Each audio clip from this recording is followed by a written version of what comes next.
Hola, ¿qué tal? Bienvenidos sean todos y todas a Ojalá, bienvenido Fran Pacheco, que ya está ahí también, al pie del cañón, como decimos nosotros.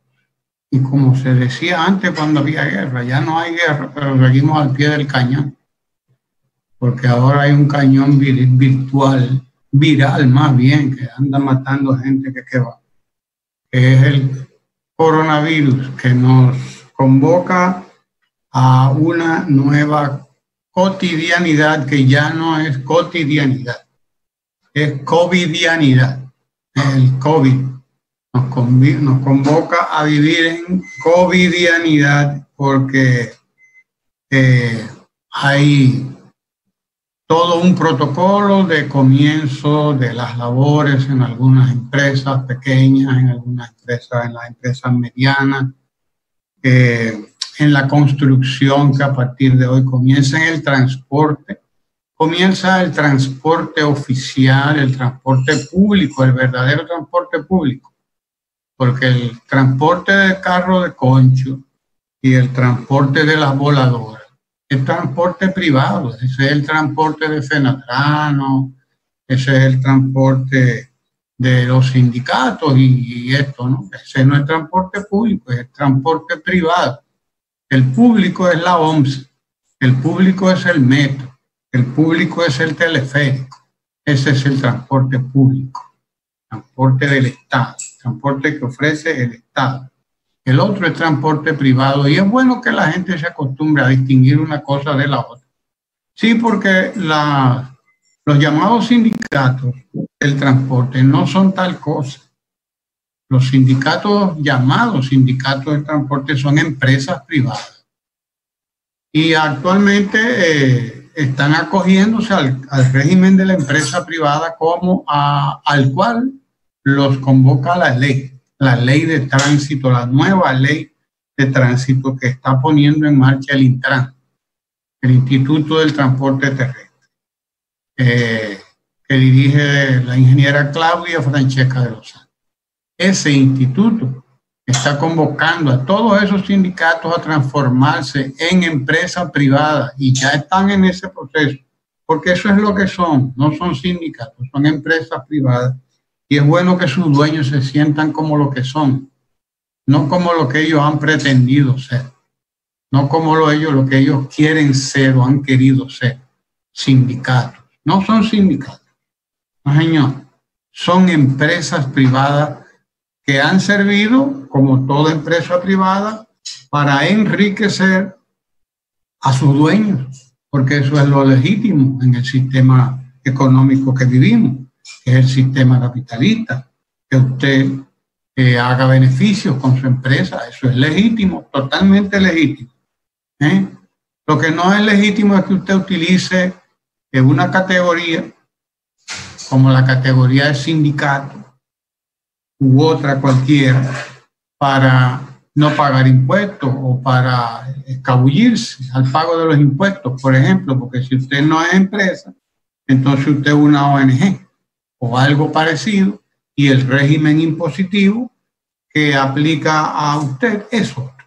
Entonces no, usted es una empresa, usted tiene empleados, usted tiene trabajadores, usted es dueño de sus medios de producción, y como dueño de medios de producción tiene trabajadores, produce riqueza, y todo el que produce riqueza de alguna manera tiene que pagar impuestos. De modo que, bien, muy bien, el transporte privado todavía no arranca, pero el público sí, y ahorita estaremos haciendo contacto con el compañero Melvinson Almanza. Melvinson, periodista, relacionador público de la Oficina Metropolitana de Servicios de Autobuses, la OMSA, y nos va a estar contando cómo se ha iniciado el transporte hoy en las guaguas de la OMSA. Con él estaremos haciendo contacto, así que usted manténgase ahí para que podamos ahorita conversar con Melvinson. Ojalá podamos hacer el contacto. Adelante, Fran Pacheco. No te escuchamos, Fran. Buen día, profesor. No solo se debe se deben colocar en la categoría de empresas, sino que deben asumir las responsabilidades de estas, porque hay una caterva de choferes de vehículos públicos, como lo llaman ellos, que no cuentan con seguro de salud, no están afiliados a la seguridad social, no cuentan con una seguridad de pensiones tampoco, no tienen los servicios ni las garantías que debe tener un empleado de una empresa, el empleado de una empresa. Y estos famosos sindicatos, que realmente son empresas del transporte, pues se han proliferado, por muchos años proliferaron en la República Dominicana, crecieron sin control, crecieron pidiendo subsidio al gobierno, pidiéndole al Estado dominicano que asuma sus responsabilidades, las responsabilidades que le tocan a esas empresas. Y bueno, hay que destacar que en este gobierno, en favor de los pasajeros, en favor de los dominicanos, se ha mejorado primero el transporte público con relación a la inauguración de la extensión del metro de Santo Domingo, el teleférico de Santo Domingo también, y se están construyendo, recordemos, las estaciones interurbanas en las periferias de la capital de la República Dominicana, en la periferia de Santo Domingo. Esto mejorará el tránsito, esto evitará que las guaguas que vengan del interior tengan que llegar al centro de la ciudad, digámoslo así, que estén circulando también por la ciudad.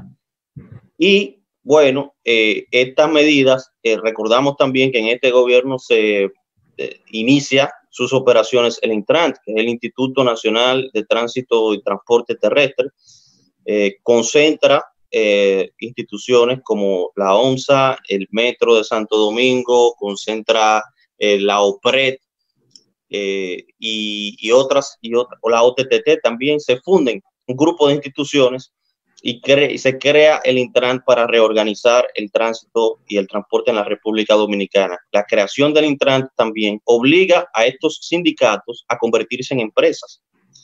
Y bueno, ya tenemos un servicio que le da una garantía de movilidad a los ciudadanos del Gran Santo Domingo. Me refiero al teleférico, que empezará a funcionar también a partir de hoy.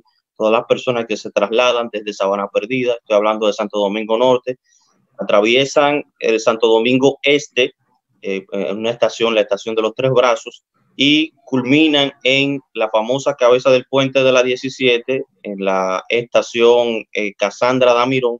Se conectan con el metro con el mismo ticket, con los mismos 20 pesos, y pueden llegar al Centro de los Héroes, conocido como la Feria, desde Sabana Perdida estoy hablando, o pueden llegar de nuevo próximo a Villamella, en la última estación Mamá Tingó, o pueden llegar a Megacentro, es decir, a la San Vicente de Paúl, con carretera Mella, si se dirigen, porque el metro, recordemos que atraviesa el puente Francisco del Rosario Sánchez, o puente de la 17, y llega a Santo Domingo Este. De modo que tenemos un sistema interconectado, tenemos un sistema que además con las guaguas de la OMSA, del servicio de autobuses, servicio metropolitano de autobuses, que atraviesa gran parte o deja cerca a las personas que trabajan en instituciones públicas y en instituciones privadas.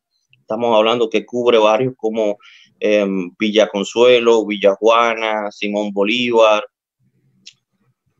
gran parte de los barrios de el San Carlos también. Hay una ruta de la ONSA que pasa incluso frente en la México, en la calle del Palacio Nacional, atraviesa San Carlos, cruza la 25 hasta la 25 de febrero en Santo Domingo Este, y hay todo un sistema. Hay unas guaguas de la ONSA también que salen desde Ciudad Juan Bosch, aquel proyecto habitacional en el que ya viven más de 5,000 familias, y que se prevé la construcción, la culminación de la construcción allí de 25,000 unidades habitacionales, de 25,000 viviendas, y cuentan estas personas con el servicio de la ONSA. Hemos visto a lo largo después que se inauguró esto allá, la satisfacción, el nivel de satisfacción de los ciudadanos que viven allá en Ciudad Juan Bosch, la facilidad de transportarse en un vehículo de la ONSA y llegar a su destino, a su lugar de trabajo.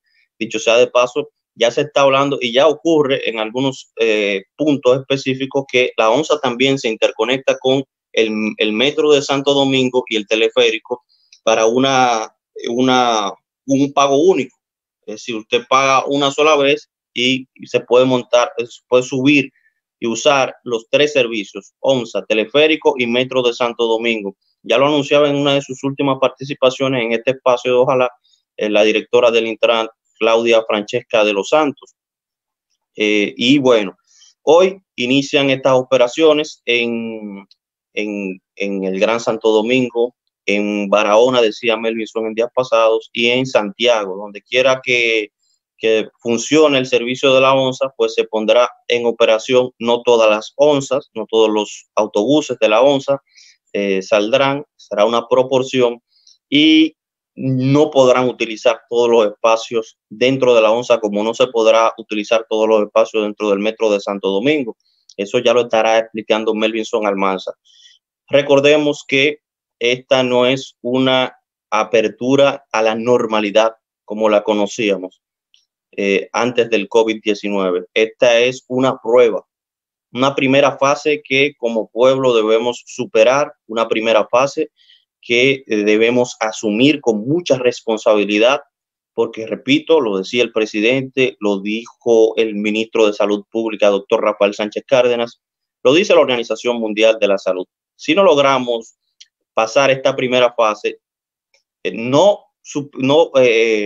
avanzaremos a una segunda fase, pero hay posibilidades también de que podamos volver a la cuarentena. Si no respetamos el distanciamiento social, si no usamos mascarilla, si no usamos guantes de ser necesario en lugares que es necesario utilizar guantes, vamos a nuestros lugares de trabajo en instituciones públicas, cerca de un 30%, dependiendo de la institución.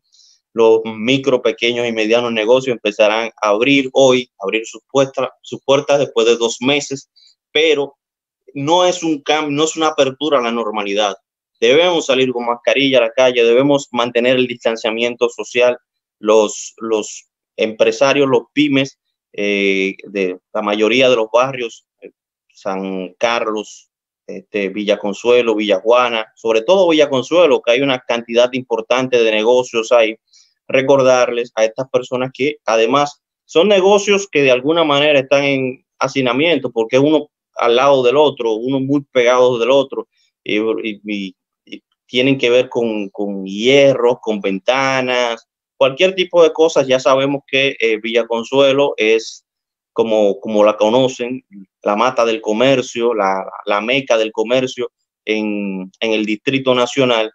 Estos lugares en específico deben tener la mayor precaución, los dueños de estos negocios, mantener el distanciamiento social, crear un protocolo entre ellos mismos, porque de lo contrario, de agravarse la situación, de no superar esta primera fase, pues no solamente no podremos pasar a la segunda fase de 14 días, como explicaba el presidente, cada fase tendrá un periodo de 14 días, sino que ni siquiera podremos continuar en la primera fase. Posiblemente, si no respetamos el distanciamiento social, si no respetamos las medidas que mandan las autoridades, pues ni siquiera podremos mantenernos en una primera fase. Tendríamos que devolvernos a la cuarentena, porque no superamos este reto.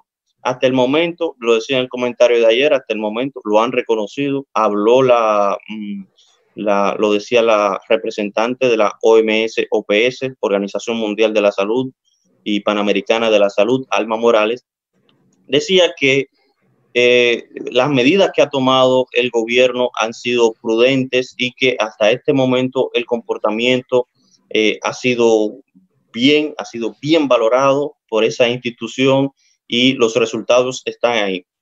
El gobierno ha trabajado hasta este punto y a partir de ahora le toca a cada dominicano asumir la responsabilidad. Yo creo que hemos escuchado demasiado, ya sabemos lo suficiente sobre el COVID-19 durante estos 2 meses de reclusión, diría de cuarentena. A la gente no le gusta mucho escuchar la palabra reclusión. Hemos aprendido bastante. de ejemplos nacionales, de ejemplos internacionales, lo que pasó aquí con el peregrinazo, lo que ha pasado en otros países, y ya la responsabilidad recae sobre nosotros. Ya tenemos parte de la responsabilidad, una parte importante de la responsabilidad. No tendremos un policía detrás, cada dominicano no tendrá un policía detrás vigilando si está respetando las leyes, si está respetando el distanciamiento social. De modo que es una responsabilidad ciudadana. Ahora es responsabilidad de todos y todas asumir estas medidas si es que queremos pasar a la necesaria segunda fase. Así es, así es. Regresamos a la covidianidad, o mejor dicho, empezamos la covidianidad. La cotidianidad de la vida con el COVID-19. De eso se trata con el virus.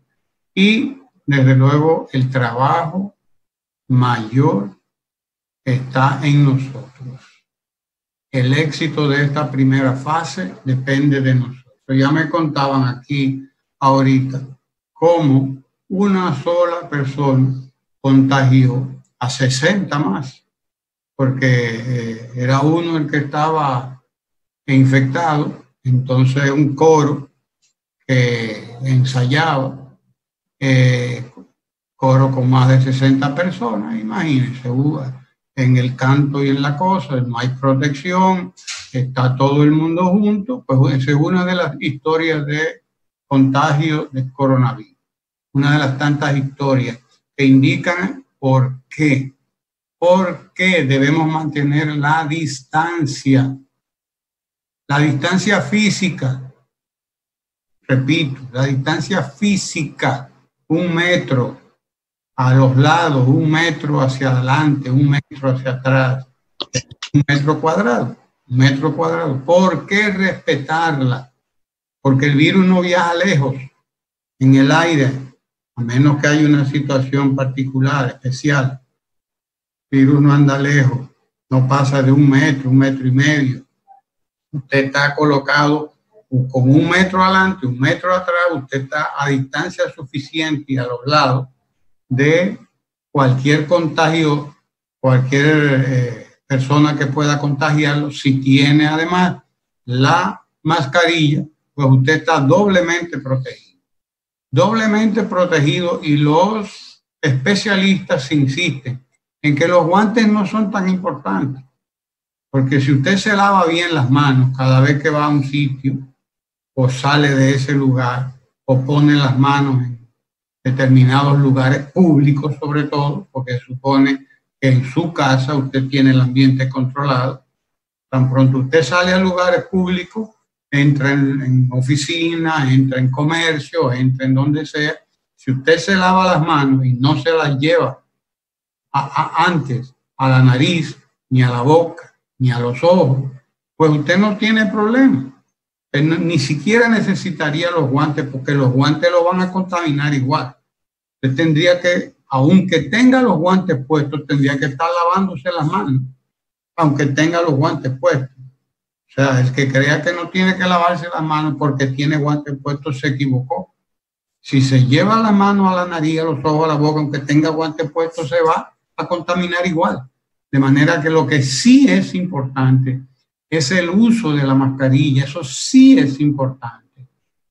Eso, número 1. Y número dos, el distanciamiento. El distanciamiento físico, 1 metro, lo más que usted pueda. Si puede ser más de 1 metro, pues tanto mejor, no importa. 1 metro de distancia, adelante, atrás, a los lados de los demás. 1 metro de distancia, mascarilla, distanciamiento. Y lo demás viene por añadidura, como dice la Biblia. Lo demás viene por añadidura, es decir, el éxito de esta fase en la que entramos muy bien, lo ha dicho la OPS, la Organización Panamericana de la Salud, lo ha dicho la Organización Mundial de la Salud. Tenemos control de la epidemia, hasta ahora hemos tenido control de la epidemia, aunque la oposición ha querido descontrolar. Nos ha querido descontrolar a como dé lugar. Ya sabemos lo del peregrinazo allá en Puerto Plata y sabemos todo lo otro que ha pasado y sabemos cómo se oponen con uñas y con dientes, incluso se oponen a la extensión del estado de emergencia. Se oponen totalmente porque ellos lo que quieren es que todo el mundo salga para la calle. Claro, que ellos lo que quieren es que todo el mundo, donde quiera haya un peregrinazo, que la gente se tire a la calle para que usted vea cómo está el contagiado y es de Abarco Viejo, como decían antes. Así mismo, eso es lo que quieren para decir, miren ahí que no están haciendo bien las cosas. Miren ahí cómo se les van de control. No se han ido de control.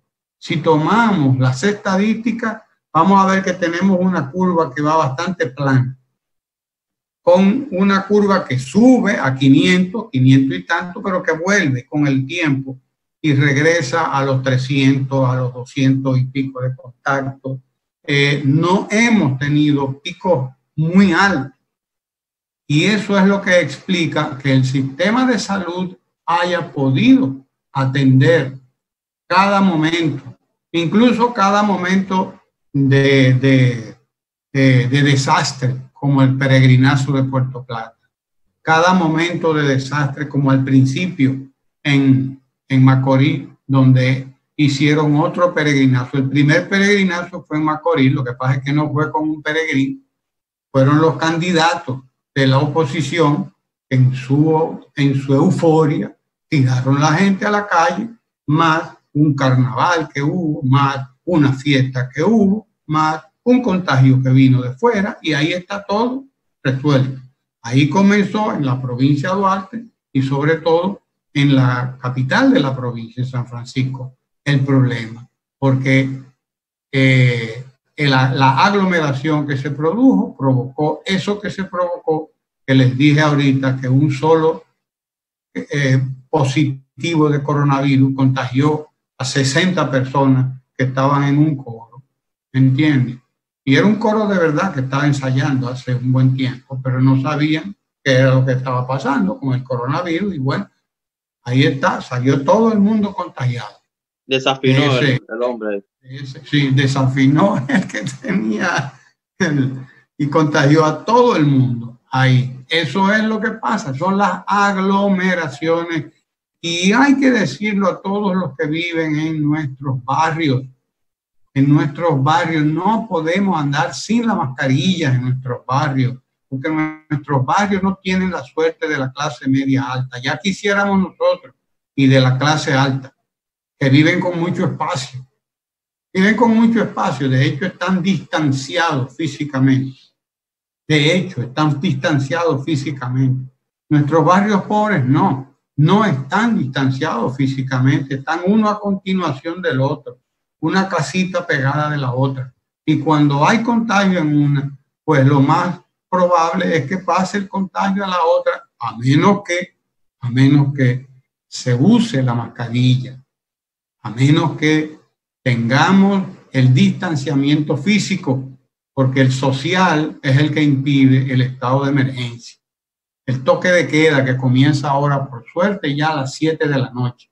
¿Para qué? Para evitar los after hours de la clase media y media alta, para evitar el colmadón también en los barrios nuestros y para evitar la aglomeración que ocurre en los bares y en los restaurantes y en tantos sitios donde ocurren aglomeraciones como nosotros lo sabemos, de manera normal, de manera habitual. Y de ahí el distanciamiento en las guaguas de la OMSA, que van a estar con un asiento por en medio y en diagonal las personas, en diagonal, es decir, uno aquí y el otro en el lado opuesto, con un asiento vacío.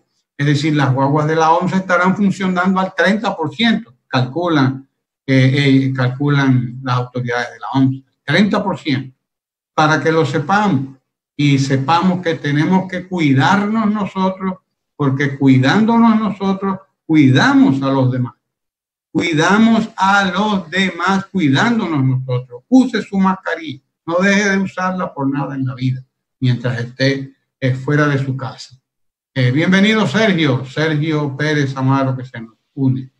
Sí, bienvenido también a Guillermo, que lo veo preparado por ahí para la batalla. Mire, como ustedes han dicho, hoy es un día histórico. Ciertamente nunca habíamos tenido un periodo tan prolongado en el que la economía se había cerrado. Para algunos que no entendieron lo que estaba pasando, fueron vacaciones muy largas. Gente que intentó irse a la playa, que intentó hacer una serie de cosas que no son de la libertad propia individual, sino que ponen en riesgo la salud de varias personas. En ese sentido, todavía en el día de ayer, la Fiscalía de Santo Domingo Este, tanto ayer como antes de ayer, hizo operativos en lugares que estaban operando, donde se vendía alcohol, donde al parecer se ejercía la prostitución, en cabañas, donde estaban operando semiclandestinamente y tenían hasta máquinas de juego, de esos que se usan en casinos, y en donde en definitiva se violentaba las disposiciones que ha dado el Poder Ejecutivo para salvaguardar el interés general. Parece algo sin la suficiente trascendencia, pero esa acción de la Fiscalía de Santo Domingo Este, que vimos al fiscal titular Milcía de Guzmán y vimos a Héctor Romero, también fiscal de esa demarcación, se corresponden con un plan que busca garantizar un bien general, porque no estamos en una época de esparcimiento. El presidente también lo había dicho y el ministro de Salud Pública, que esto no se trataba de unas vacaciones pagadas, esto se trataba de un periodo necesario de confinamiento para evitar la propagación de un virus. Ustedes lo señalaron, lamentablemente hubo gente en los gobiernos locales que no entendió eso, que hizo peregrinajes, y ese tipo de comportamientos no debería de extrañarnos, porque hay gente que no ha podido entender esta nueva situación y que arrastra un viejo comportamiento. Yo quería, al propósito de eso, hacer un breve comentario de una situación internacional, porque cuando uno la analiza en frío, uno se da cuenta de cómo los más pobres siguen siendo las víctimas preferidas de la pandemia. Y me estoy refiriendo a lo que está pasando con el pueblo najayo o navajo, uno de los pueblos originarios de América del Norte, que ocupa un territorio entre Utah, California, un territorio bastante amplio, una zona árida, y que son la mayor reserva, como le llaman, indígena de Estados Unidos. Y lo digo porque la BBC relata... El mayor gueto. Bueno, algunos son guetos realmente. Sí, porque hay una concentración de los más pobres, sin ningún tipo de servicios, como relata ese reportaje. Yo quisiera ver si Franklin puede subirnos alguna de las imágenes que aparecen resaltadas en la prensa internacional. Usted ve esas imágenes y usted dice, pero esta gente no son del llamado primer mundo. Esta gente son unos excluidos sociales que, a pesar de que eran los propietarios originarios de esa tierra, fueron sistemáticamente masacrados, y hoy en día, en pleno siglo XXI, ellos parecen ajenos al proceso de modernidad, pero no en el aspecto cultural, que se le está preservando su cultura, no, sino en el aspecto de las necesidades básicas y de la satisfacción de necesidades básicas. Estamos hablando de que el agua potable es un lujo, y para que las personas que nos estén escuchando entiendan, en ese territorio que ocupa esa nación o ese pueblo originario, caben República Dominicana y Haití. O sea, estamos hablando de un territorio bastante grande, porque cabría lo que ocupan tanto República Dominicana como Haití. Y el Hospital John Hopkins acaba de decir que porcentualmente es el lugar donde más el coronavirus ha generado muertes y más cantidad de contagios. Estamos hablando de que hay casi 200 muertes, y ahí estamos hablando de 4,000 y pico de contagiados en una población de 170,000 personas, en donde a veces para buscar agua potable tienen que trasladarse 30 kilómetros. ¿Qué es lo que han dicho? algo que nosotros dijimos aquí ayer a propósito de los programas sociales que nosotros hemos defendido como una inversión social.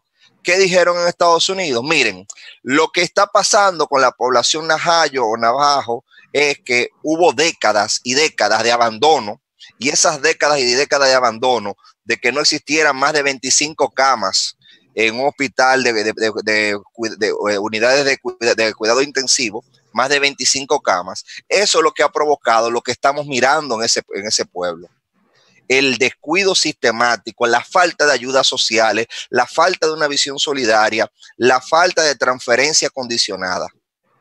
Todo eso, dicen los especialistas, se junta como la tormenta perfecta con este COVID 2019, que ha llegado allá y llegó precisamente producto de un intento de conversión, porque hay sectores de Utah, fundamentalistas mormones, que quieren convertir a los paganos, que son los, según ellos, los de la población navaja,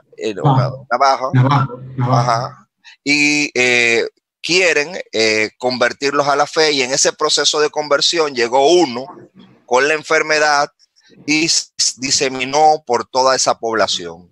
Entonces, me gustaría ver cómo Frank nos colabora y nos pone esas imágenes, si ya están disponibles, para que la gente... Le llevó la fe, pero al mismo tiempo le llevó al COVID, para que se convirtieran más rápido.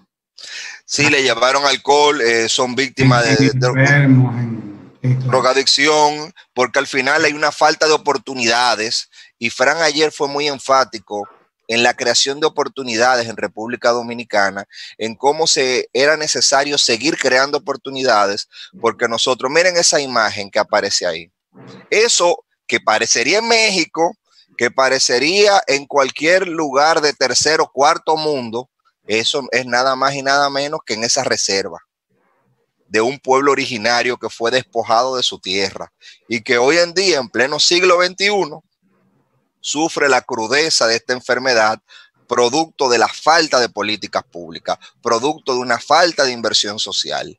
Y uno ve esa situación y ve, por ejemplo, como el caso de Chile que yo mencionaba ayer, donde la gente está diciendo que están pasando hambre. Miren eso que está ahí. Esa imagen también aparece en la prensa internacional, es de Estados Unidos, de esa reserva. Miren cómo están buscando agua potable, porque por ahí aparecen casinos cerca de ahí, pero agua potable para la población no. Porque hay gente que no sabe que el centro de juego mundial, que es Las Vegas, fue construido en un desierto y ahí no había problema para que llegue el agua potable. Pero a esas poblaciones, ahí sí hubo problema para que llegara el agua potable. Entonces, en el caso de República Dominicana, yo lo pongo de ejemplo. Quiero corregir que no es la falta de políticas públicas, porque políticas públicas hay. Las que hay están dirigidas a los más favorecidos. Lo que hace falta es políticas públicas dirigidas hacia los menos favorecidos. Sí, porque siempre hay una política pública. Lo que pasa es que siempre hay. Lo que pasa es que algunas no consideran una población y ese núcleo poblacional no fue considerado como objetivo de esas políticas. Y en el caso de República Dominicana, ustedes mencionaban hace un ratico cómo los sectores marginales de la capital están muy hacinados, está la gente viviendo uno arriba de otro. Eso tampoco fue casual. Me cuentan, y yo pude ver en algunos reportes, que la población dominicana era mayoritariamente rural hasta 1980. Y que esa migración del campo a la ciudad, producto también de que la reforma agraria de Balaguer fue muy tímida, fue muy parca, fue muy mal hecha. Se daban las tierras, pero no se consolidaban los asentamientos. ¿Cómo se consolidan los asentamientos? Con eso que se estaba haciendo aquí, de darle soporte al productor. Con la visita sorpresa, porque no es solamente que a ti te den la tierra, es que te den las posibilidades de que tú puedas desarrollar un proyecto y que ese proyecto luego tenga salida, porque de nada sirve que pudiste desarrollar el proyecto que te prestaron y que después eso que produciste no pudiste colocarlo en ningún lugar, se pudrió, de nada sirve eso. Entonces, eso que pasó aquí sistemáticamente en los 60 y los 70 generó ese hacinamiento que tenemos, una migración masiva que venían aquí a la ciudad.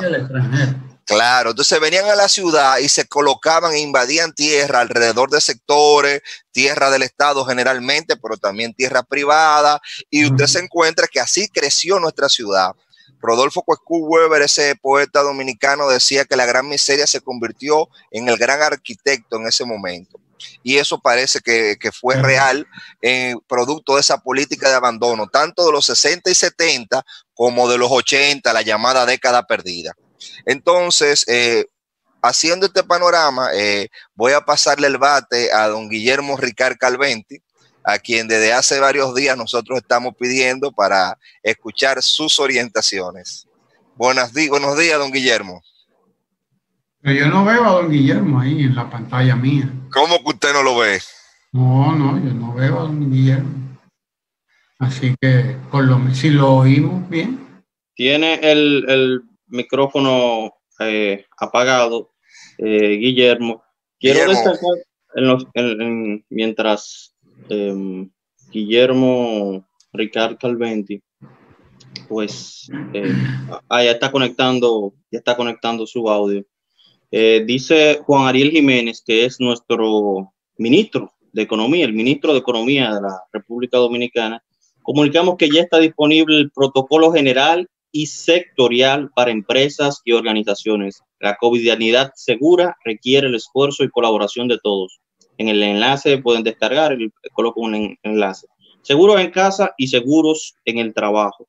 El gobierno ha elaborado un protocolo sectorial y un protocolo empresarial para asumir la covidianidad, como ya hemos dicho. Y bueno, estamos en esos afanes. Ya he dicho ya ha dicho el presidente, ya han dicho las autoridades, que no es un retorno a la normalidad como la conocemos. Tú decías, Sergio, tú decías que bueno, hay algunas personas que han tomado o tomaron el confinamiento, el confinamiento, la cuarentena como vacación. Hay otros que asumen que ahora empiezan las vacaciones, o que ahora se puede ir a la playa, o que ahora se puede ir a lugares de diversión y de entretenimiento, ¿verdad? Pues no, lo que se está a lo que se le está dando apertura es a la economía dominicana, a lo que se le está dando apertura u oportunidad a esos pequeños, medianos y grandes negocios, empresas, compañías, para que abran sus negocios, pero manteniendo el distanciamiento social. Igual pasa con las instituciones públicas. Ya sí tenemos a Guillermo, que tiene el micrófono solamente. Ok, ahí nos escuchamos. Ya no. Por cierto, está muy bien en pantalones cortos. Guillermo. Fíjate en eso.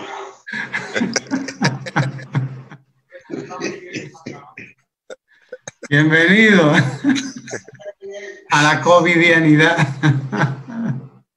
No son cortos realmente. No, bueno. Las percepciones. Bienvenidos. Adelante, Guillermo. Sí. Miren, ustedes, pues creo que les saludo a todos. Sí, claro. Adelante. Han desarrollado profusamente, bueno, este tema operativo de lo que tiene que ver con el COVID, con la pandemia, e incluso con algunas de las, vamos a decir, de las injusticias, como la del pueblo navajo. Y si nos ponemos a contar, no acabamos.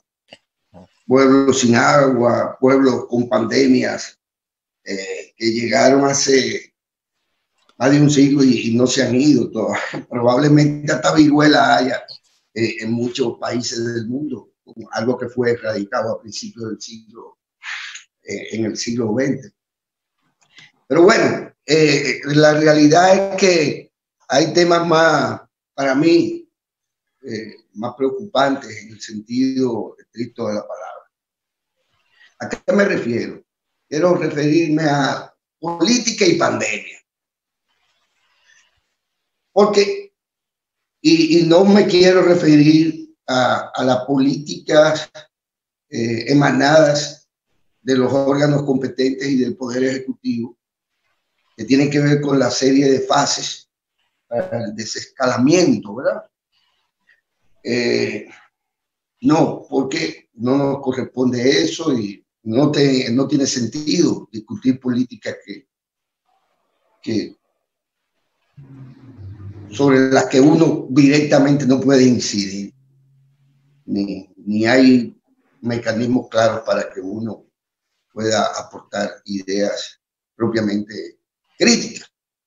Entonces, cuando alguien va manejando, pues hay que dejar que se maneje. A menos que usted tenga un rally y tenga un copiloto, que es una pieza imprescindible para recorrer el trayecto del rally a la velocidad, por demás, que se producen las decisiones. Es decir, digamos que un rally, aún con la asistencia del copiloto, el piloto no tiene mucho tiempo, ni puede discutir con el copiloto nada en términos reales. No hay tiempo para eso. Uno o pierde el rally o se vuelca. Entonces, no, para mí eso ya vamos a ver cómo sale esto. Porque personalmente creo que el gobierno se ha visto políticamente obligado contra la espada y la pared a tomar algunas de las decisiones. Y quiero poner un simple ejemplo. Me perdonan mi querido compañero.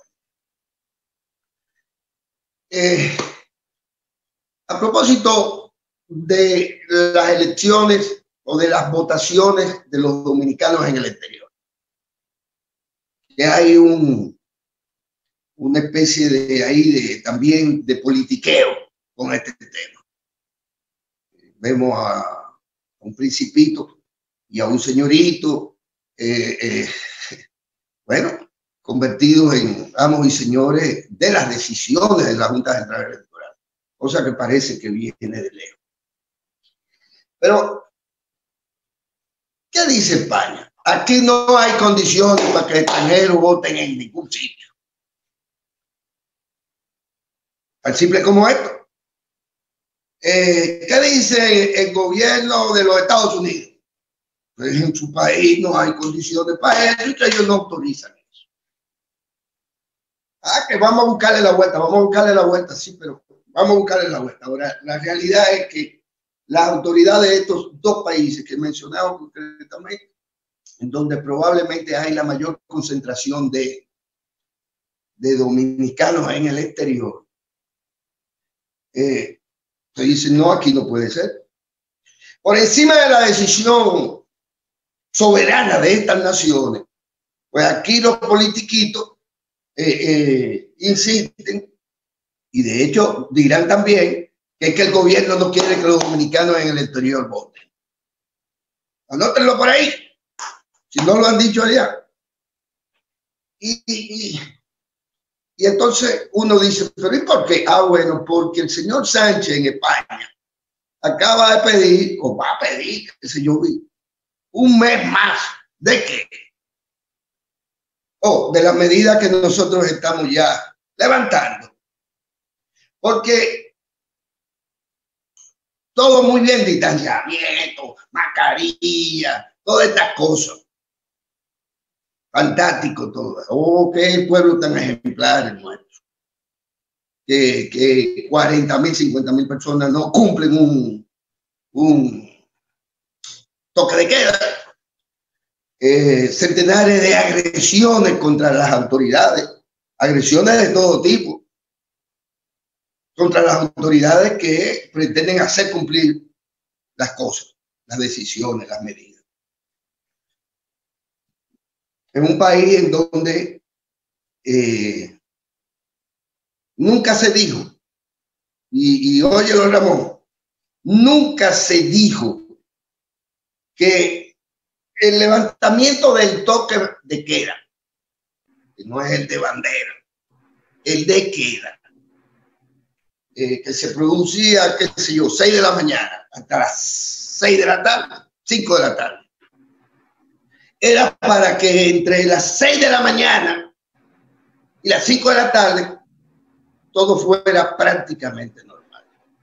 Aquí ha habido manifestaciones políticas, sindicales. En Santiago, un grupo de gente. Los tipos que dicen que ellos tienen que vivir y de comer, motoconchita para calle. En fin, ¿y quién dijo que la cuarentena era que a las 6, de 6 a 5, todo el mundo se tirara para la calle? Se llenaron los supermercados, se tuviera o no la necesidad de ir a los centros comerciales, etcétera. Y bueno, yo escuché la explicación y la entendí. No. Toque de queda es toque de queda, una medida extrema nocturna. Pero durante el día hay una cuarentena o no la hay. Entonces, en este país en donde hemos tenido nuevamente y hasta ahora el acompañamiento no solo del gobierno, sino de táctica y naturalmente con la participación estelar de los azarosos. En nuestro país, por suerte, esto, y no por suerte, por la responsabilidad, por la prontitud, por todo lo que se ha hecho desde el gobierno y las autoridades, incluyendo la OMS, la Organización Mundial de la Salud. Bueno, pues las cosas parece que están bajo control epidemiológicamente. Pero bueno, hay que desescalar esto. So pena de que se entienda que el gobierno dominicano, expresión de la mayoría del dominicano, estaba interesada en que aquí no hubiera elecciones, sino prolongar el control que tiene de la emergencia, hasta el punto de que se regateó la última vez de una solicitud de 25 que fue llevada a 15, ¿verdad? Pero no pasan los 15 días y hay que ir ya produciendo el desescalamiento. Tal cual lo explicó el presidente de la República. Muy bien, todo. Yo digo, hemos tenido esa suerte. Si por el devenir de los acontecimientos, digamos, hay dentro de 15 días más, 20 días más, un rebrote, cosa que parece ser que lo tenemos cantado ese número. Sí, porque, o si no, no era tan necesaria la otra cosa. No hemos llegado al segundo pase y entonces tenemos que retroceder. Es muy probable que en la misma medida en que se aplican más pruebas, en la misma medida en que se relaja el distanciamiento. ¿Qué distanciamiento finalmente? ¿Cuál es el bendito distanciamiento? Yo he escuchado, sin salir de aquí, he escuchado fiestas al lado de mi casa. Que es un cumpleaños, ¿verdad? Sí, ¿cuánta gente había ahí? ¿En qué? Con la cosa tapada. Me digan a mí ustedes esto. Yo vi uno ayer con un mariachi mexicano. Sí, somos mariachi. Vi uno con un mariachi mexicano. Por suerte estaban más o menos distanciados. Por menos distanciados. Había todo un mariachi. Sí, porque hay que llorar cuando se tiene alegría y alegría cuando se tiene tristeza, ¿verdad? Como los mariachis. Poniéndole la tapa al pomo a lo que usted está diciendo. Ayer me llegaron gente seguidores de su amiga la gatica famosa, una convocatoria para el... No te escuchamos bien, Sergio. ¿Aló? No te escuchamos bien. Ahora, ayer me llegó por varias vías una convocatoria de seguidores de su amiga La Gatica. Sí, estoy hablando aproximadamente de 10 o 12 personas vinculadas a eso, que eran dirigentes del PLD y ahora se fueron con La Gatica, como usted le dice. Y están convocando para una marcha para el 26, una concentración en la Plaza de la Bandera, peleando nada más y nada menos que lo de la AFP, porque hay que devolver los fondos. O sea, usted sabe lo que es llamar en medio de un confinamiento, como usted dice, a una concentración en la Plaza de la Bandera para este martes. O sea, eso es un atentado a todo lo que se construyó. Sea con la cosa, con la mascarilla o sin la mascarilla. Eso es una verdadera vagamundería. No, eso no es ningún atentado. Eso es una provocación. Esa es una provocación en regla, para que usted lo sepa. Es una provocación, porque esa gente anda buscando lo que tuvieron el 16 de febrero. Andan buscando eso. Esa es una provocación, sencillamente. ¿Entiendes? Eso no es cualquier cosa. Esa es una simple provocación, una vulgar provocación, además, a las autoridades y a todo lo establecido. Y discúlpenme que haya interrumpido su... No. Todo lo contrario. Todo lo contrario. Es importante porque además, aunque no sea Kenia, sino que la hemos sustituido por Franklin, por el inefable Franklin.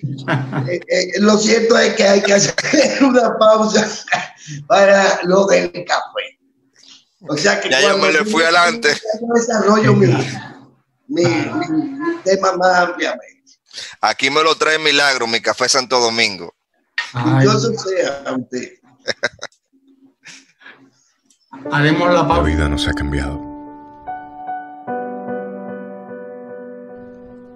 Algo sucede en el mundo. Quédate en casa, es la orden.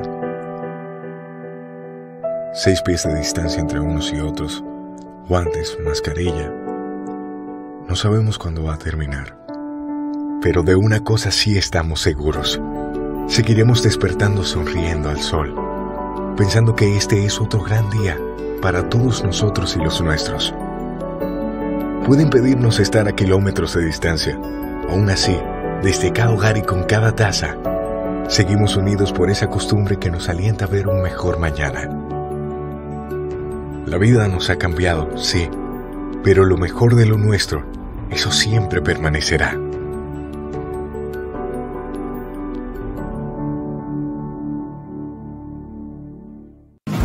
La matriz de generación es el eje principal del Plan Integral Eléctrico. Desde el 2012, con inversión privada y facilidades del sector público, diversificamos y aumentamos la oferta. Incrementamos la generación con gas natural, energía renovable, combustibles no dependientes del petróleo y con los 752 megavatios de la estatal Central Termoeléctrica Punta Catalina, lograremos agregar 2.049 megavatios nuevos al 2020.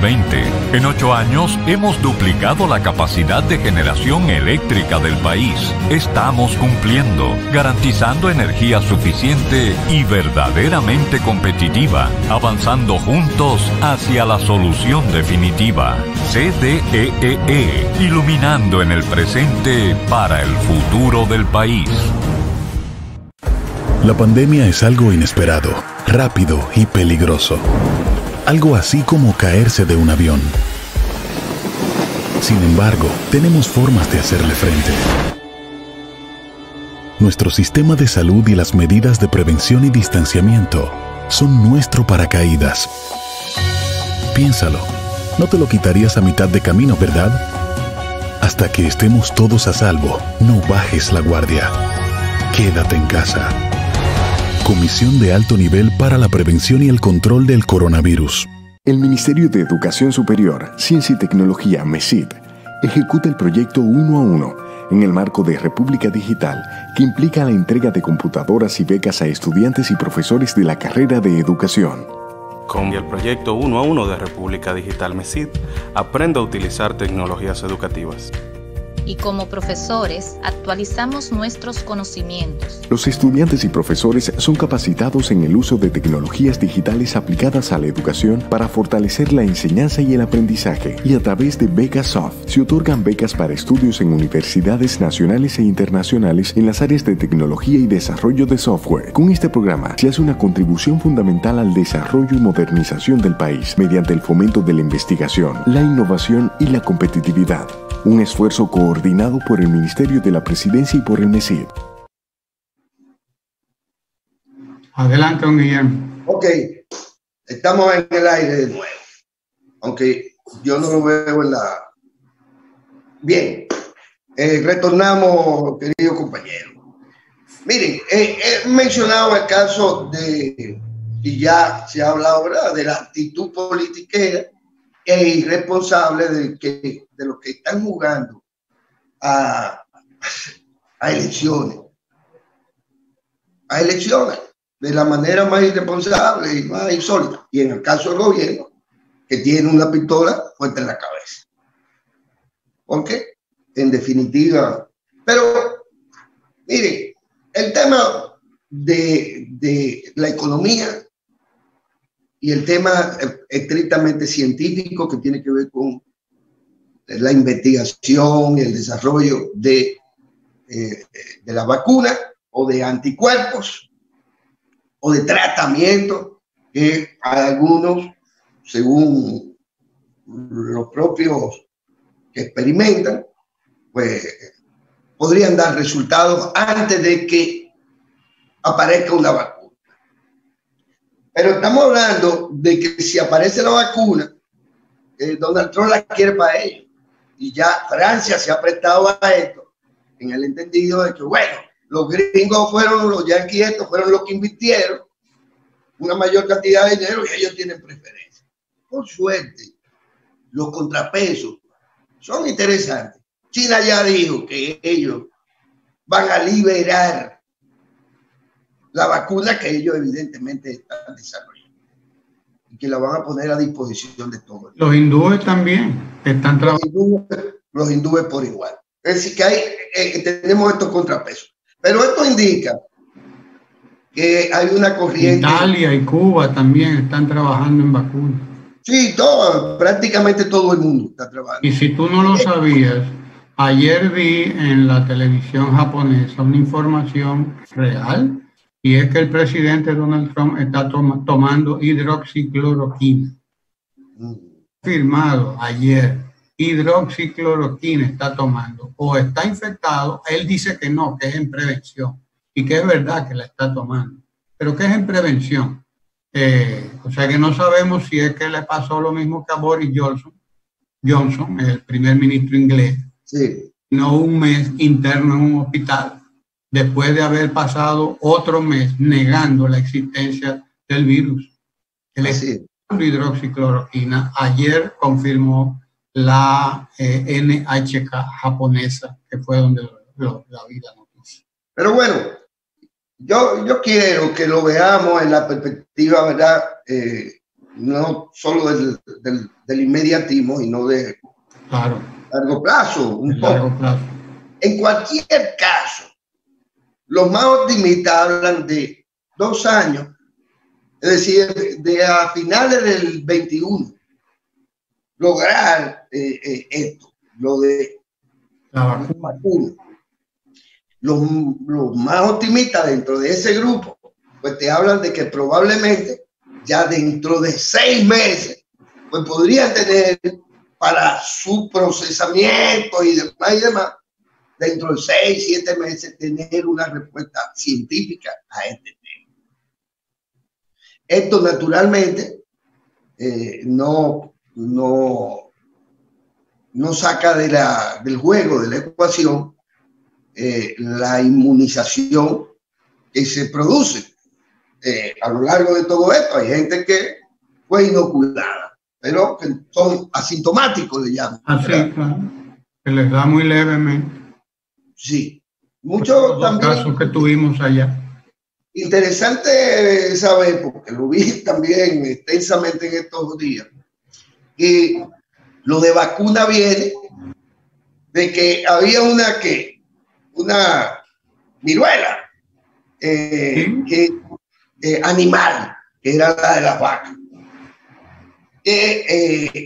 Finalmente se descubre que con una poca dosis de esa, pues se podía inmunizar a los seres humanos de esa otra pandemia, que esa sí fue dura. Sí, por eso se llama vacuna, porque viene de la... Exactamente, por eso se llama vacuna. Pero bien, entonces tenemos que la perspectiva de esos países, a sabiendas de esto que acabo de decir, no puede ser la de que esto se va a normalizar, sino hasta dentro de un año y pico. Y cuando digo esto, digo también la economía, porque entonces ahí viene el factor lo estrictamente económico, porque la pandemia es la pandemia, y la pandemia te deja secuelas o te crea consecuencias. En términos muy concretos, las económicas, las sociales y las políticas. Pero la económica en particular, ¿verdad? Es lo que más le preocupa a los que engullen economía, con todas las benditas consecuencias. Entonces, nosotros no podemos pensar que pandemia o no, la economía capitalista en crisis como consecuencia, que no solo de la pandemia, pero fundamentalmente por lo que introdujo en la ecuación la pandemia, que la economía se va a reponer de que porque nosotros salgamos a la calle a contaminar. Y que eso es lo primero, la economía. No es lo primero. Son dos perspectivas. Uno que creen que sí, otro que creen que no. Y que es posible que nosotros actuando apresurada e irresponsablemente, pues vamos a volver a tener en Higüey pleno empleo, vamos a seguir teniendo 7 millones de turistas, se va a reponer la economía de tal manera en cuestión de semanas, porque dejemos nosotros de hacer cuarentena, se va a reponer la economía que es tan necesaria, pues no nos vamos a morir todos, cosa que no ha sucedido en ninguna parte. Que vamos hacia una recuperación inmediata de esto que se llama economía y que los marxistas llamamos economía política. ¿Qué dice el director general, presidente, qué sé yo, de la Reserva Federal de los Estados Unidos? Pues que a ellos sí se les preocupa su economía. No a esto que lo que quieren es dame lo mío. Párate de ahí, dame lo mío. No, aquí le preocupa sistémicamente eso que llamamos economía. ¿Qué dicen ellos? No, que mínimo esto que he dicho, el tiempo, porque ahí sí se ajusta la visión de mediano plazo con el tema de la pandemia. Aquí es sí o sí. Sí o sí. Allá es, miren, esto no es la crisis del 29, que bueno, que fue el resultado de que falló el sistema financiero internacional. Falló. Y como falló, se generó una crisis devastadora, una crisis económica que sabemos todas las consecuencias. Y te dicen, no, esa no es la razón de ser, pero la economía no se va a poder restablecer. Dice Jeffrey Sachs que esta es peor que la del 29, porque la del 29 agarró a la humanidad con un cierto liderazgo. Esta agarra a la humanidad sin un liderazgo responsable en la principal potencia que es los Estados Unidos. Dice un economista norteamericano, además, que todos conocemos. Dice, este es peor porque agarra a la principal potencia capitalista que es Estados Unidos, sin un liderazgo responsable, visionario, sin una idea de lo que está pasando realmente, dice Jeffrey Sachs. Disculpe. Y yo lo creo. Pero hay cosas también muy parecidas, porque todo indicaría, y esto es un tema probablemente para no tratarlo hoy, es el tema de que esto es un periodo de preguerra. Como fue aquella del 29, un periodo entre guerras, de la primera a la segunda. Pero salimos de esa primera yéndonos a la segunda guerra mundial. Entonces hay cosas que se parecen, cosas que sí, cosas que no. Y particularmente para mí, esta es la peor, porque esta es la que estamos viviendo nosotros. No vamos a decir que lo que está para atrás ha sido lo peor. Pasado, dice un gran filósofo llamado José José. Esa agua no puede morir.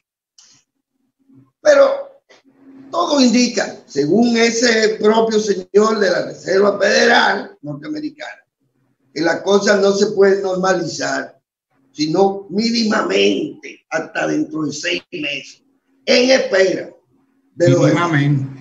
Hay un alemán que trabaja trabajó en Wuhan y que se prestó él mismo a un experimento. Y dice que bueno, que sí, que ya tiene una cosa ahí bastante segura, pero ellos mismos hablan, que ya la tienen, los benditos nacientes. Dicen que no, aún teniéndola, esto no se va a resolver, sino más o menos entre 6 y 1 año, año y medio. Lo mismo te lo dicen. Sin embargo, aquí nos quieren conducir al disparate de la normalización. Al matadero. Al matadero, como vaca para el matadero. Que esto es el que vamos para arriba y que no importa que España diga que no pueden votar ni en Estados Unidos, que la Junta no es quien determina nada y que ellos sí son lo que hay y que aquí hay que sí o sí. Usted dice, pero es que estos señores aquí que están jugando, parecería que he metido en un casino, que están, ¿me entiendes? O parecería que están en su propia casa, en donde hoy tengo fiesta. Hay pandemia. No, pues yo cumplo años. Es más, le voy a poner el ejemplo más patético. El Día de las Madres. Uno de los funcionarios, creo que el de ¿cómo se llama? Jiménez, el hijo de Pelucho. Juan Ariel Jiménez. Juan Ariel. ¿Qué plantean ellos? Hey, vamos a proponer esto de la celebración del Día de la Madre. Pues ya hay medios de comunicación asociados que dicen que cómo demonios se le va a quitar lo único que tienen las madres, que es su día. No venga acá. No venga acá, por favor, si a esta gente se le deja que tomen decisión. Van a matar a todas las madres. El Día de las Madres las más vulnerables también, porque son las de mayor edad. El Día de las Madres acaba de pasar hace 1 semana y pico en Estados Unidos, en Cuba, en España, y pasó, y se hizo lo que se pudo y lo que ellos pudieron, y ya, pero pasó. Aquí es que no puede, entonces. Entonces, ¿qué pasa? Tenemos gente que nos quieren llevar a una situación tal propia de las llamadas transiciones políticas. Y sé que Melvin está ahí y que deberá hablar. Comenzando la OMSA a operar, ahí está Melvin. Sí, no, yo estoy para celebrar OMSA en la calle. Continúa. Melvin reporta dentro de un ratito. Pero yo no estoy para estar celebrando que la gente ande en OMSA. Lo lamento mucho. Porque nos quieren hacer creer que es posible que volvamos a la normalidad. Que volvamos a la normalidad y que todo funcione como si, el presidente lo dijo, si no se cumple la fase 1, no vamos para la segunda, pero vaya usted a saber de qué estamos hablando. ¿Qué costo? ¿De qué estamos hablando? Entonces yo ya luego, sin la presión, me referiré a las transiciones políticas, comenzando con la de la muerte de Trujillo, hasta el inicio del neotrujillismo balaguerista. Y ya luego todo lo que nos ha ido aconteciendo en términos económicos, políticos, cada vez que en medio de una coyuntura trascendente importante, nos ponemos a inventar y permitimos que gente que nunca han tenido un solo éxito en la gestión de la cosa pública, en ninguno de los momentos estelares de nuestra historia después del 66, sean los que vengan a tomar el control de este país. Porque entonces realmente no hemos avanzado tanto que tenemos que seguir en nuestra existencia. Depende de lo que se vaya a hacer, de lo que vayamos a hacer ahora frente a esta situación. Entonces nosotros ni fabricamos, ¿cómo se dice? ¿Cómo se llama? Algo pasa, ¿verdad? El audio está bien. Continúa. Nosotros no tenemos investigación para la vacuna. Ni lo vamos a tener primero que nadie. Ni tenemos las mejores condiciones ambientales. Ustedes hablaban de Villa Consuelo. No hablen de los pobres. Villa Consuelo es carajo. Hay pobres en todas partes de este país que viven en condiciones más o menos similares, donde la higiene no es la higiene que usted tiene en su bella casa. Por cierto, usted tiene una guira muy... Sí, aquí es música por todos lados. Yo sí, hay música por todos lados. Pero donde nosotros tenemos pobres para votar pobres, es más, y si dejamos que estos tigres sean los que tomen las decisiones, lo vamos a matar a muchos de ellos por irresponsabilidad y por pobreza. Sí, porque de eso finalmente se trata. Claro, las clases sociales, no es lo mismo yo tener que ir al supermercado que queda cerca de su casa. Por cierto, muy elegante. Hay tres ahí. Fabuloso. Mira, que usted tener que ir a un almacén de Villa Consuelo. Vamos a estar claro. Y usted ve que no usan mascarillas, ni tienen higiene, y van a cambiar. Porque ahora vamos a desescalar. Que Dios nos coja confesado. Y que Melvinson, que está ahí, pues nos invite a la gente a andar paseando por la ciudad en esa pendejada. Melvinson, tú que estás ahí en la parada de la OMSA, cuéntanos lo que está ocurriendo, porque nos queda poco tiempo ya desde luego. Buenos días. Buenos días, profesor Ramón. Buenos días a toda la gente que... Hola, Melvinson Almanza. Muy buenos días, profesor, y a toda la gente que escucha, ojalá. Adelante. Estamos desde la intersección de la 27 de febrero con Máximo Gómez. En el día de hoy, la Oficina Metropolitana de Servicios de Autobuses, el metro y teleférico, desde las 6 de la mañana, han comenzado a prestar servicio a las personas que se han unido a este desmonte, a esta desescalada gradual, ¿verdad?, que el presidente y que la Comisión de Alto Nivel han definido para el país. La afluencia de personas ha sido bastante reducida en relación a lo que son los días normales. En el caso de la ONSA, hemos estado colocando alrededor de 25 a 30 personas a los autobuses que normalmente llevan 90 o 95, y a los que soportan hasta 250, pues no le estamos poniendo más de 60 a 70 personas por autobús. La gente se ha comportado de una manera muy ideal. Hemos visto al 100% el respeto al uso de la mascarilla.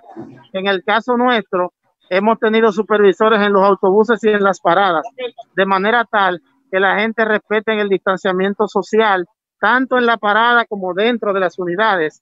Vamos a presentar un poquito aquí, ¿verdad?, cómo es el movimiento de la gente al subirse a las unidades.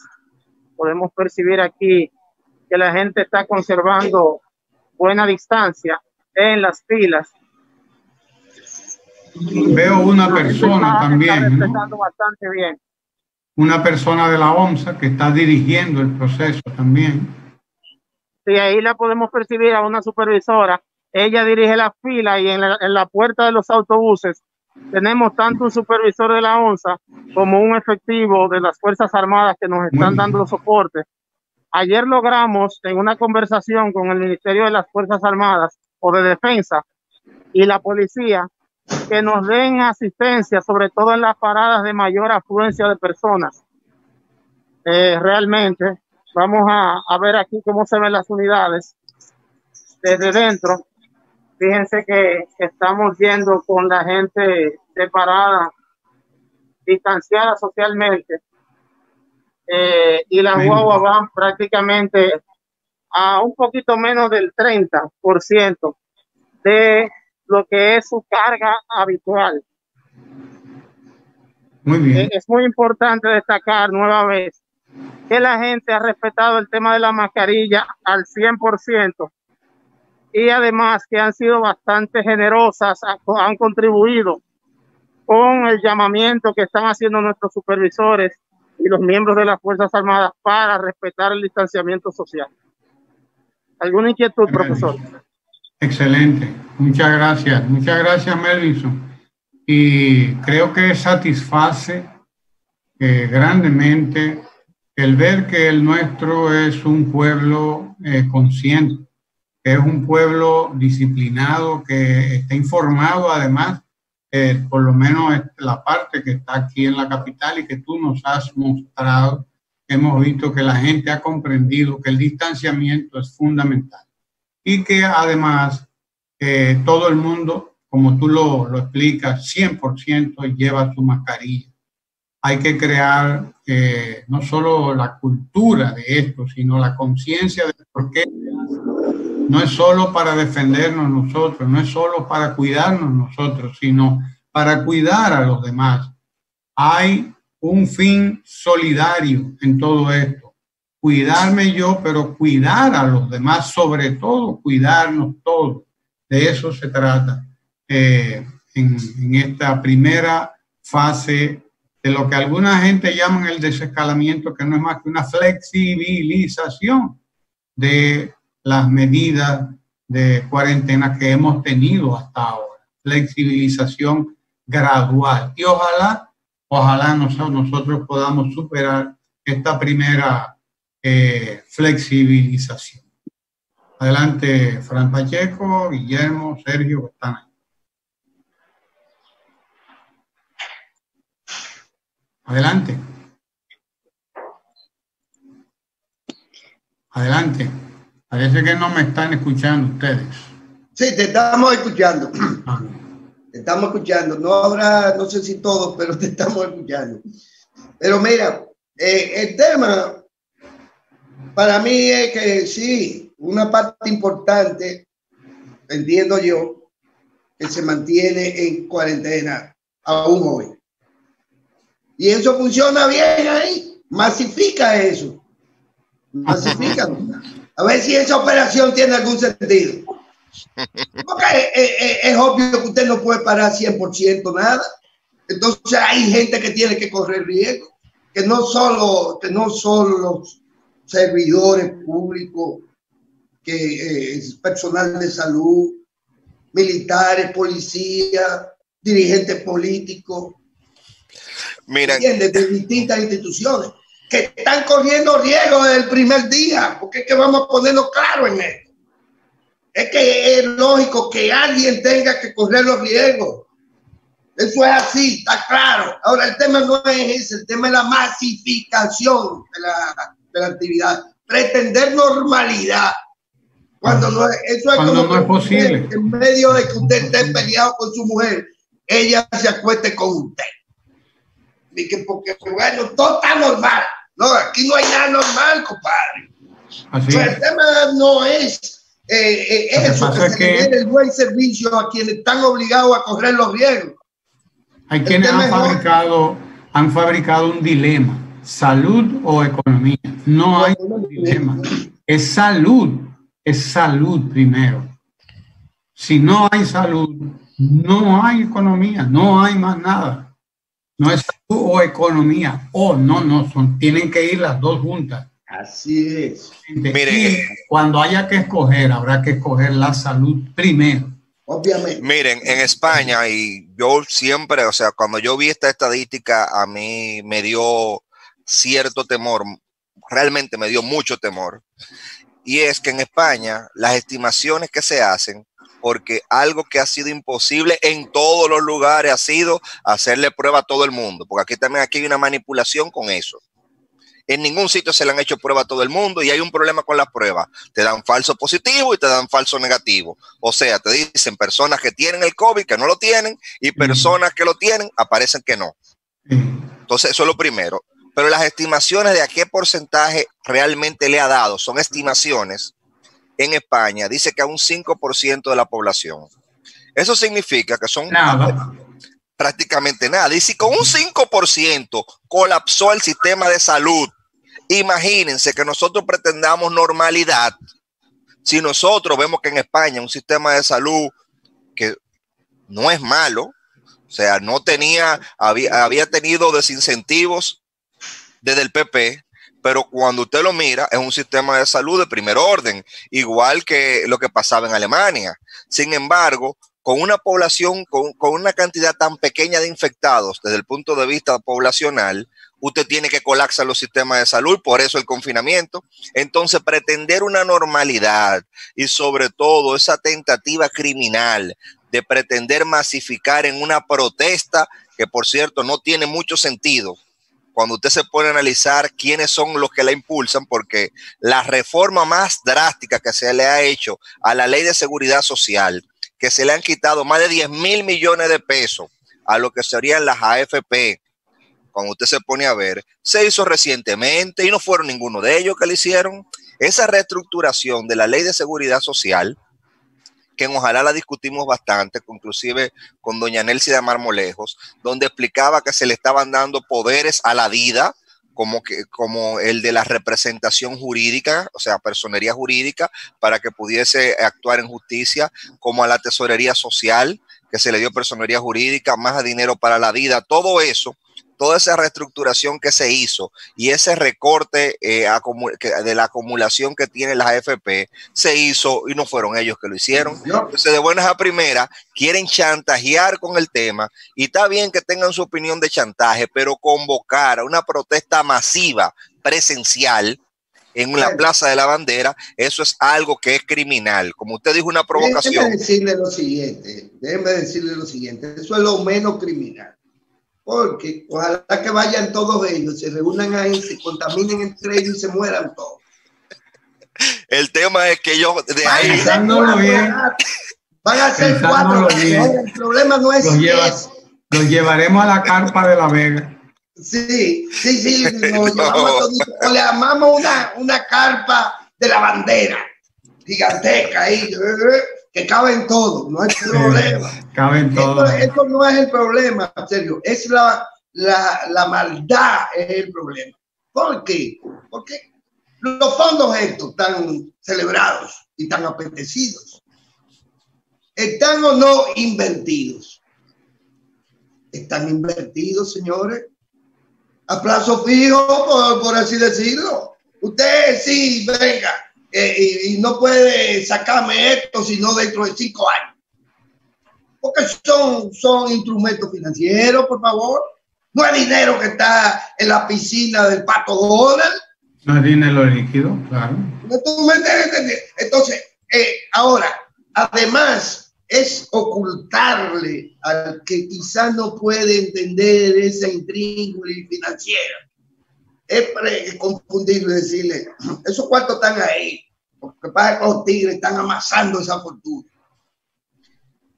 Sin darnos cuenta de que las famosas instituciones estas, que desde mi punto de vista siguen ganando más de lo que deberían ganar, pero eso es harina de otro costal. Esta gente tiene inversiones en bonos estatales que inciden en el gobierno dominicano, en el Estado dominicano, que son parte de esa ingeniería que se ha logrado para que la economía dominicana sea modélica en gran medida. Es irrepetible, porque eso también nos enseña la historia. Cada pueblo, cada sociedad, cada estado, cada nación, cada país tiene particularidades. A veces te favorecen, a veces te desfavorecen. Nosotros tenemos nuestras propias particularidades. Guillermo, rectifico un informe. Perdón, esta variable de los fondos verdes, usted no la puede sacar de la ecuación y pretender que todo puede estar normal, porque es como el juego donde usted pone, tiene una estructura y usted tiene que comenzar a sacar. Primero a poner y ya luego comienza a sacar eso sin que se le caiga el edificio. Nunca he podido lograr nada de eso, no tengo paciencia, porque se derrumban. Es que hay una ingeniería, hay una arquitectura, y lo sabe perfectamente, no la gatica esta, no, la fuerza del pasado. Y lo saben estas fieras que tienen un apetito voraz y que si pueden se comen los fondos, no digo yo los fondos hechos, lo comen a todos, como lo hicieron en el 2000, 2004, como lo hicieron en la década perdida, que nos dejaron una década perdida. El inefable Jorge Blanco, y ahí tenemos la maldición de Jorge Blanco, como bien ustedes saben, es una maldición. Y ahora le sale a uno hasta en las pesadillas, como esta, una pesadilla. Eso es un verdadero demonio. Nada más falta que sea alado. Todavía no se sabe. Pero, dale, Sergio. Sí, que quería hacer una rectificación. La ley 1320 no va a permitir ahorrar 10.000 millones de pesos. Fue un error mío. Serán 53.000 millones de pesos en los próximos 10 años. Pues como había dicho doña Nelsida Marmolejos en Ojalá, y como dijo Juan Ariel Jiménez cuando se promulgó esa ley, el 7 de febrero de este año, que la promulgó a instancias del Poder Ejecutivo, que tuvo un papel activo en el impulso de esa ley, se pasaron las FP de tener un ingreso exponencial a un ingreso lineal. Y esa reforma que se hizo, la más importante que se le ha hecho, que es una reforma también parcial, se buscaba una reforma estructural, pero mientras tanto iba a permitir el ahorro de esos 53.000 millones de pesos que no iban a ir a manos de la AFP, sino a manos de los organismos estatales que tenían la función de salvaguardar ese proceso, tanto la TSS como la DIDA. Entonces, estas personas que no tuvieron en ese momento esa preocupación, de buena primera la tienen, y como usted dice, Guillermo, sabiendo perfectamente que el dinero usted no lo siembra y se multiplica, sino que usted tiene que ponerlo a circular y hacer inversiones. O sea, ese dinero no está guardado abajo de un colchón. En vez de estarse preocupando por los cuartos míos, sí, porque deberían preocuparse por los cuartos míos, porque si yo lo que voy a coger, lo que me va a tocar, me va a venir tocando devaluado. Yo lo que quisiera es que me lo entregaran desde ya, para yo devaluarlo aquí, en mi mano, ¿sí? Y comenzar a comprar cosas de valor antes de que me entreguen. Si es que me lo entreguen, claro, lo que queda claro es que son vulgares demagogos. Es eso lo que queda claro. Eso es. Mucha demagogia. Usted en pleno proceso electoral sacar de la manga esto de que usted le va a entregar los cuartos a todo el mundo, como si eso fuera posible, como si eso fuera tan fácil, como si eso no fuera parte de una arquitectura general, como tú lo has dicho, Guillermo. Ya lo que vimos del 2003 al 2004, que fue un desastre total de economía del país, precisamente por tener esa visión demagógica, irresponsable y criminal también de la economía. Bueno, esa ley es de ellos. Porque es criminal. Evaluar los fondos de todo el mundo, devaluar los sueldos de los trabajadores y de los empleados, evaluar la economía como lo hicieron del 2003 a 2004 y como lo hicieron también en los años 80. Eso es criminal, sencillamente criminal. Todos sabemos de dónde viene eso, además, pero se nos agotó el tiempo por el día de hoy. Así que les esperamos mañana de nuevo. Por cierto, díganme dónde que ustedes se esperan. ¿Dónde que ustedes se esperan? Que yo voy a salir a la calle ya, por lo menos a pelarme. Pero no tengo la opción. Yo me pelo yo mismo. Aquí y me hace mi mujer el cerquillo. Así que usted compre una maquinita que las hay para eso. Gracias por estar ahí en Ojalá con todos nosotros todos los días y los esperamos aquí en el próximo Ojalá, y quédese ahí porque además se está quedando con la mejor programación de la televisión dominicana, aunque hay ciertos babosos por ahí ahora atacando a la radio y televisión dominicana, pero eso es normal. Parece que se sienten heridos o están haciéndosele graciosos a la oposición para que la oposición diga los nombres ahí, porque ya están buscando nombramientos. Sí, señor, a pesar de esos babosos tenemos la mejor programación de la televisión dominicana. No se mueva de ahí. ¿Qué nos hace grandes? Somos grandes porque en situaciones difíciles nunca perdemos. Nunca perdemos la fe, nunca perdemos la esperanza, nunca perdemos el optimismo.